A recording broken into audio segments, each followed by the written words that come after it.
Hello, hello, hello. It's Crafty Chris here again. Tonight we are going to do a little demo about and using tags. We're not making a layout. That's why I didn't send around a materials list. I just want to give you a little information about another way you can use up your scraps. So I was sitting with a pile of scraps. I got tired of cutting them into small squares and putting them into my scrap binder and larger pieces into my art bins and whatnot, and I wanted to do something different with them. So I decided that I was going to use my little crafty tag maker and make tags.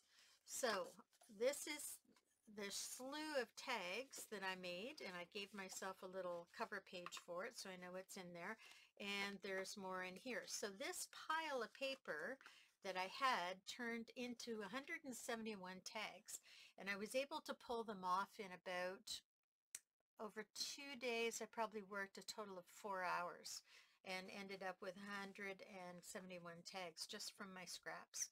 So there's a couple of ways you can make tags. You can use your machines like your Silhouette, your Cricut, and whatever, or you can use your die cutting machines like your Vagabond, your Cuddlebugs, your whatever. You can use your little personal trimmers, and you can use actual tag makers. So to learn a little bit about the tag maker, this I picked up at Paper Crafters Workshop in Stouffville, and I think they may still have it. If not, all you have to do is give Sherry or Matt a quick email at papercraftersworkshop.ca, and they will get them in if they haven't already got them on order. So anyway, how do you use a paper tag maker? It's an interesting little gizmo. I have often created them using this method, which is a lot of math, and every time I go to do it, I forget how I did it the last time, so it creates a bit of a stressful moment for me. So I picked this up because it seemed to be like a really simple, easy gizmo to use, and it is. It's fairly quick.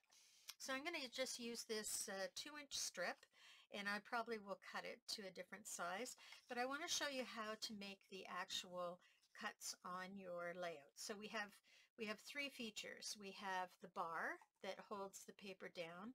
We have the blade that goes along the trimming bar to make your cut, and then you have your hole punch on this side of the paper. So if you're having the smaller the width, the higher up on the bar you are, the bigger the width, the lower you are on the bar. I think the biggest page I've been able to do is 3 5/8. Beyond 3 5/8 wide, it's a little bit trickier. You're going to have to use your trusty little personal trimmer.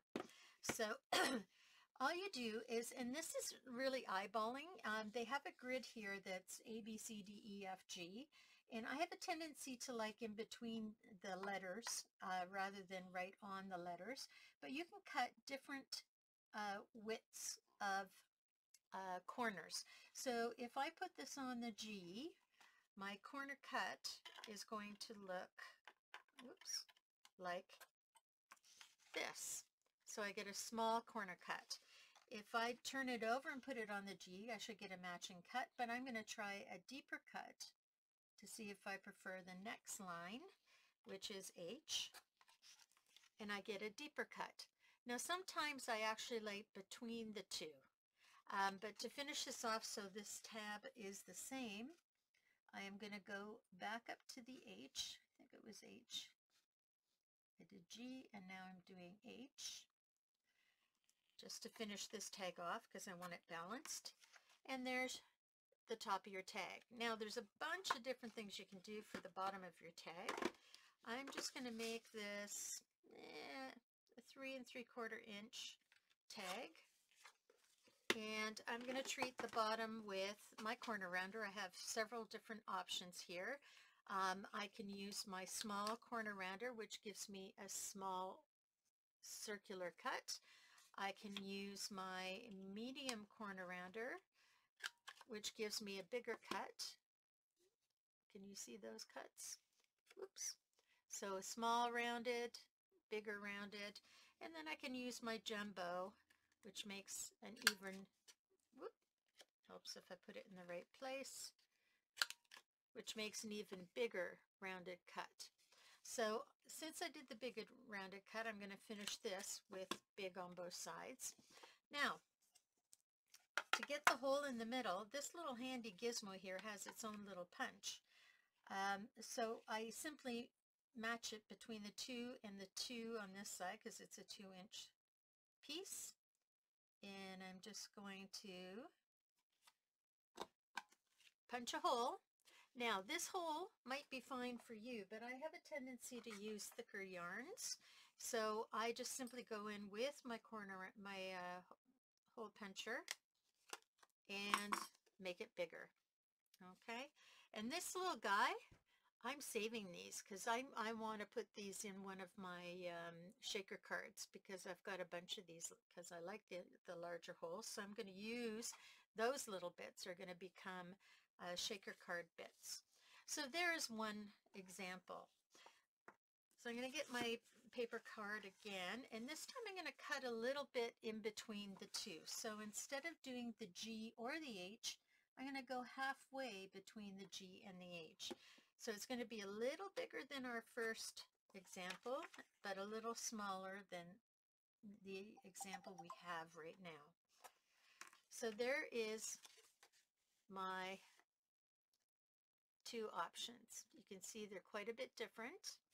And I can put my hole in now if I want, or after I finish my end, whatever. And I'm going to place that in. Okay. Now to finish this one, I can corner round it, but I'm going to use one of my border punches, and I'm going to border punch it. So I'm going to get my 3 3/4 inches.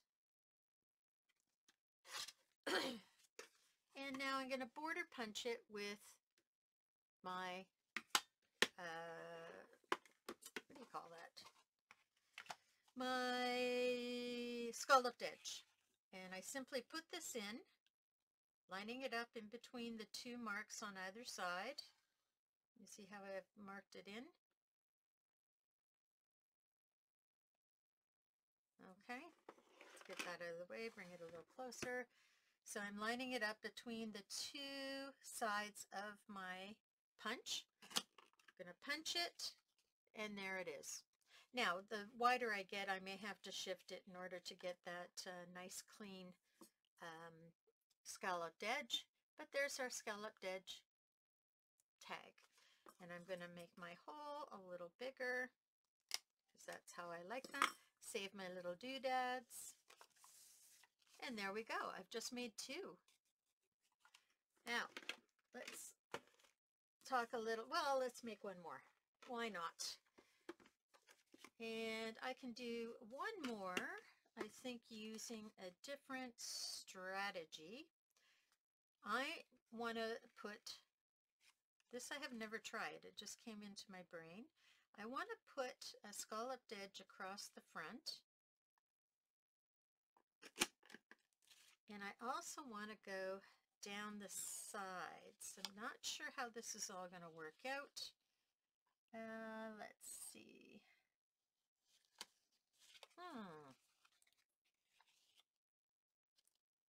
So if I have that going there, let's see what happens. So we're going to do the scallop punch. And I just need a little more. Should have made a larger piece, but this will give us the idea. And go right up to the top edge.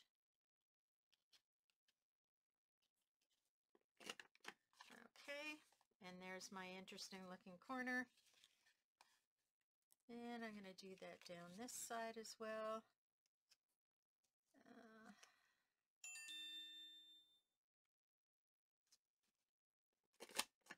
I get it the same on both sides. I'm not really thinking about that at the moment, but hopefully I'll be lucky and it'll work out. Not quite. Close enough though. Alrighty, so here I've got my scalloped little piece. I'm not worried really about that. Might be worried about that, but practice makes perfect, right? Now let's see if we can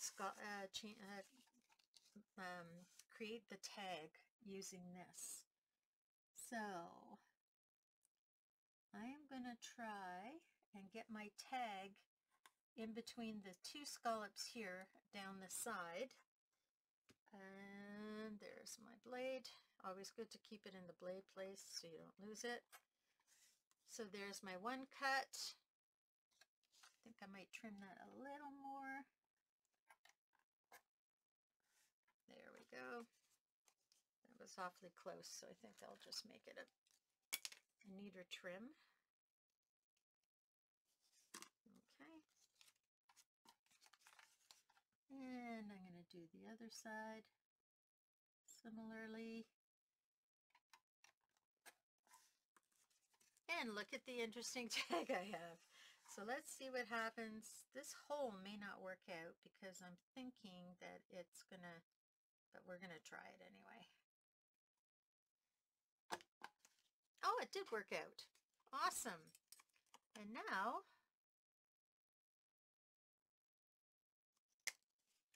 I can play with the big hole and I can scallop the bottom. Let's hope that that ends up somewhere pleasing. Because you really kind of do got to measure and make sure you're starting in the right point. No, that didn't turn out so pleasing at all. I would measure it and make sure that my corners all ended up in the same place, because as you can see, I'm off kilter on my two sides, but I would definitely put a tick mark where I'm going to start and make sure everything's measured out. But look at how cool that is. That's a funky little tag. Alrighty, so now let's talk a little bit about organizing our tags. I don't think we're going to be on for a full hour today, but it'll give you some ideas of some things you can do. And then next week, I think I will do a layout using tags and give you some material information so you can gather things together to try this out. Alrighty, so I had a lot of tags and a lot of different kind of patterns and whatnot. So how I decided to organize them was I was going to divide them into primary, secondary colors, black and white, making them divided into patterned and plain. So if we look at this, I'm starting with pink on this side, and I have my pink pattern paper, and then I go into my pink solid paper. And then the next thing on the list is purple. I guess I decided that was going to be under the purples. So purple pattern paper, and then solid purple. This is a really gross purple, but whatever. And then I went into the reds, so I had red pattern paper and lots of solid red paper because I was doing a project. And then oranges, so you can see that it's going through the color scale one right after the other. So we have pattern in front and plain, yellow pattern in front, then plain, and then I added white and gray and black to the back of this, still keeping them in the pattern, the solids, the pattern, the solids. So when I'm looking through this, I can just look at the front to decide if there's anything in here rather than having to go searching through. And organizing it in the same way that I organize my regular papers will help me to pull them out quickly, because this is how I have my regular papers organized as well. I have them patterns and solids in the color lines. So over here I started the group with my winter patterns because I am planning to do a bunch of winter pages, and I know that already, so I pulled them aside and put them, and I do a fair number of winter pages, so they have their own little spot here. And it says winter pattern, but it could also be plain.